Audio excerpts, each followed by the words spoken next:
mengapa Allah menjadi manusia dalam diri Yesus Kristus.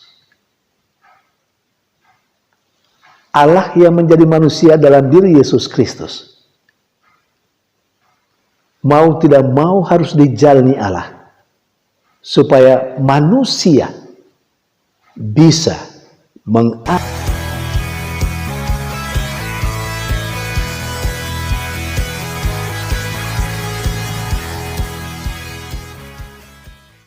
Berjumpa lagi dalam permenungan kita edisi Rabu 11 Januari 2023, Pekan Biasa pertama.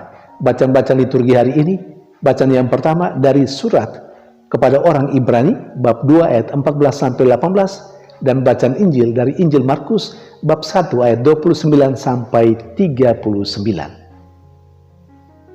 Bacaan yang pertama hari ini menggambarkan mengapa Allah menjadi manusia dalam diri Yesus Kristus. Allah yang menjadi manusia dalam diri Yesus Kristus, mau tidak mau harus dijalani Allah, supaya manusia bisa mengalami Allah itu secara sangat manusiawi, supaya Allah yang dari keabadian berada dalam kemuliaan menjadi nyata dan bisa dilihat, bisa diraba kasat mata melalui Yesus Kristus. Dan ketika Yesus menjadi manusia, hidup seperti manusia, mengalami dan merasakan seperti yang manusia alami, dari sana Yesus mengangkat manusia dan menyelamatkan mereka. Yesus yang menjadi tanda nyata kehadiran Allah. Sehingga Allah itu menyelamatkan manusia, betul dia menyelamatkan manusia dalam berbagai macam bentuknya, bisa dialami secara manusiawi. Itu yang ditegaskan oleh bacaan pertama hari ini, yang diambil sekali lagi dari surat kepada orang Ibrani.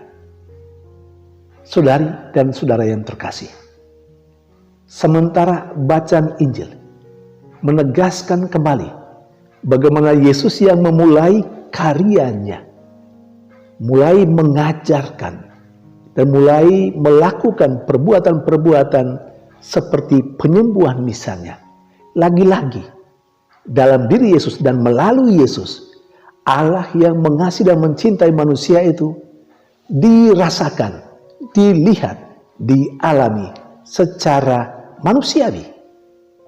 Dan Yesus pun menyelamatkan manusia.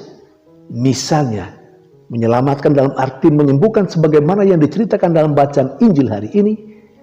Dia menyelamatkan melalui penyembuhan yang diberikan kepada ibu mertua Simon misalnya, dan banyak orang yang sakit, yang kerasukan roh-roh jahat yang datang kepadanya menurut cerita bacaan Injil hari ini. Dia lakukan itu secara manusiawi.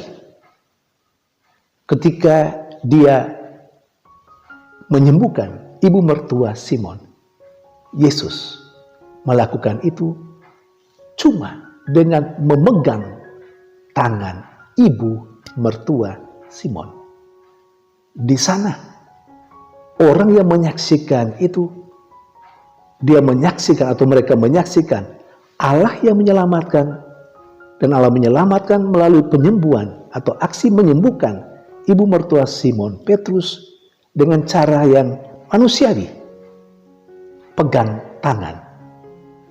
Saudari dan saudara yang terkasih, banyak cerita tentang penyembuhan yang dilakukan oleh Allah dalam diri Yesus Kristus, yang dilakukan oleh Yesus secara amat sangat manusiawi.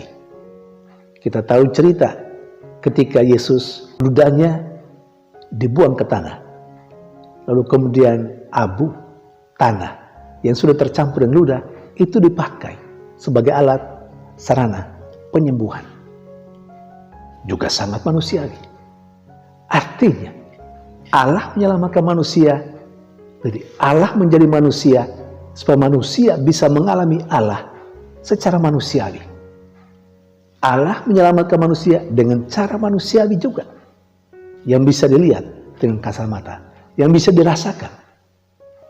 Itu alasan mengapa Allah menjadi manusia dalam diri Yesus Kristus.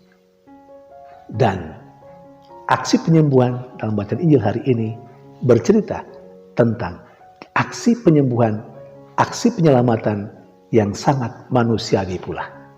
Saudari dan saudara yang terkasih, ada dua poin penting lain yang diceritakan dalam bacaan Injil yang mau saya sampaikan pada kesempatan ini. Selain aksi penyembuhan itu, Yesus dalam cerita Injil hari ini, di tengah kesibukan mengajarkan dan melakukan penyembuhan kepada orang-orang sakit, Yesus masih berkesempatan mencari kesempatan, menciptakan kesempatan untuk berdoa. Dalam doa, Yesus sesungguhnya berelasi dengan Allah Bapanya yang mengutusnya. Pasti dalam doa juga, Yesus mau menyampaikan apa yang sudah Dia lakukan untuk manusia, terutama pada saat itu, aksi penyembuhan itu. Yesus tetap mengambil atau berelasi dengan Allah Bapanya untuk mendapatkan inspirasi apa yang perlu Ia lakukan untuk tindakan penyelamatan manusia yang secara nyata dalam aksi penyembuhan yang Ia lakukan itu.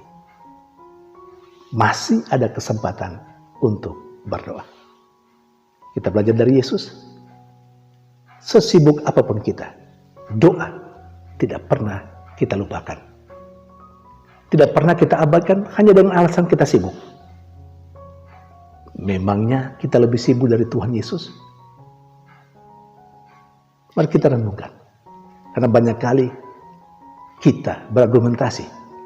Kita tidak berdoa karena sibuk. Apakah bisa? Jadikan doa itu sebagai salah satu dari sekian banyak kesibukan. Jadi kita juga tidak hanya bekerja, tapi juga sibuk dengan berdoa.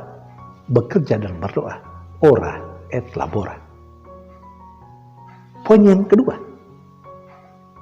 Ketika Yesus sedang berdoa, Ia dicari-cari oleh Simon, Petrus, dan teman-temannya. Dan ketika mereka berjumpa dengan Yesus, mereka mengatakan, banyak orang mencari Engkau. Apa yang Yesus katakan? Ke kota-kota lain juga aku harus mewartakan Injil. Apa artinya dengan kata-kata itu? Dengan kata-kata itu, Yesus mau menegaskan kepada Petrus dan kepada saya dan Anda, kepada kita sekalian saat ini. Kita tidak boleh terikat dengan tempat tertentu dan dengan orang-orang tertentu dalam karya pelayanan kita. Karena apa? Di tempat-tempat lain kita juga dibutuhkan. Saudari dan saudara yang terkasih, dalam kehidupan sering kita alami. Ada orang yang tidak mau dipindahkan kemana-mana. Katanya, saya tidak mau dipindahkan. Saya mau di sini saja. Mau melayani orang di sini saja. Nampak bahwa tidak sesuai dengan semangat Kristus. Yang mau beralih dan pergi ke tempat-tempat lain, ke kota-kota lain. Karena di sana pun orang membutuhkan Yesus. Bukan karena GRPD bahwa kita dibutuhkan oleh banyak orang. Tapi bahwa memang kita harus melakukan hal yang baik untuk banyak orang dan di banyak tempat. Bukan saja di suatu tempat dan terikat di situ. Saudari dan saudara terkasih, menjadi pengikut Yesus mesti memiliki semangat seperti semangat Yesus dalam berkarya, dalam bekerja. Selalu beralih, selalu berpindah. Asalkan kita berpindah ke tempat yang lain, tidak karena kasus dan masalah, tidak. Tapi kita memang ke sana untuk mewartakan Injil. Kegembiraan dan sukacita bagi banyak orang. Tuhan memberkati.